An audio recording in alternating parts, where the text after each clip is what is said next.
De cap al mar, entre les roques, s'amaga el sard.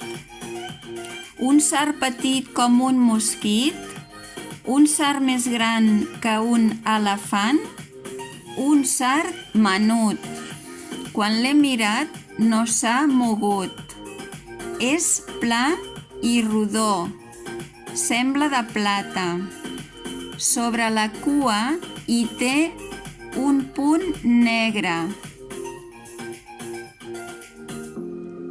Un gra de sal i un gra de pebre.